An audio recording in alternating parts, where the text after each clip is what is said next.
Hi, I'm Mark Anthony Eterno, author of Maldine, Cyberdawn, and Spectre Flatfoot, here today with another writing tip. Today we're going to talk about how to write fight scenes. Now, a fight scene can be a two-edged sword, as it were, because on the one hand, they look great and exciting and very visual, usually on the movie screen. But most people trying to put it on paper, it quickly ends up like something like parry, thrust, or parry, for about a couple of pages. Um, On my own writing, I learned rather quickly that you have to get inventive. Specifically, by the time I got to about chapter 4, I realized I got to get something different here. Now, there's several ways that you can make a fight scene into something more. First off, there's commentary. Of course, there's always going to be the back and forth comments, to interject as a sword player or whatever is going back and forth. I use that a lot myself. In fact, sometimes if I have my notes for that chapter, things I want to get accomplished in that chapter. Here's the fight scene, and also some other tidbits I need some of the characters to talk about or mention to carry the plot along, or something to come out. I don't separate those into here's the fight scene and then here's the talking point scene. If possible, I try to combine them any way I can. So, some of the commentary I'll have will also, during the fight scene, may also include some plot points I want to squeeze in.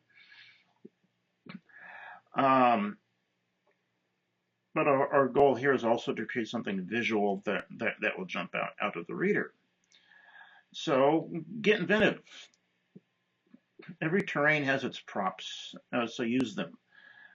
A bush, trash can, innocent bystanders walking by, whatever. If you've ever watched any given Jackie Chan movie, he does that an awful lot. I suspect his fight scenes are scripted once he gets down to the actual shooting location and looks around to see what's available. You don't have a shooting location if you're writing a book, so you have to imagine that all in your head. Imagine how the people fight. Don't just say, and they went back and forth with their swords for a while. For example, in my own book, Maldine, Shang is a master sword person. But when I realized that I needed to come up with something different, I made him into a bit of an acrobat. So there's one scene where you see him leaping on the top of the horse back as it's riding, chopping off the bad guy that's on there, and then swinging his sword back and forth while he's standing on top of the saddle on the horseback and cleaving at bad guy heads below. And then, of course, somersaulting off of that into something else. So that makes it a bit more exciting and gives something for the readers to picture in their heads. Try different solutions. Don't have the characters solve everything in the same way too often. And this can go for a lot more than just fight scenes, by the way. Did he just swing from a chandelier in the previous chapter? Okay, time for something different. Go for the unexpected wherever possible. And this also goes back to what's his environment, what's in the area. Also, unless it's a duel between just two people, fight scenes are busy. You have many people involved in a fight. So jump around a bit. A couple of paragraphs with one character and the way he's fighting, a couple paragraphs with somebody else, and then shift about on the battlefield. 3 people duking out over here, or one guy having a problem with a bad guy over here, or whatever. Just keep up the pace and don't give the reader time to breathe. Description. Go into a bit more detail with the descriptions of the play-by-play to add a bit of life to it. Just don't get too bogged down in the detail. A fight scene should remain fast-paced, and too elaborate a description will bog it down. Instead, go for some fast-paced, visually appealing descriptions. There's a number of ways to do this. Some of the better ways involves violating a couple of those bothersome rules of grammar.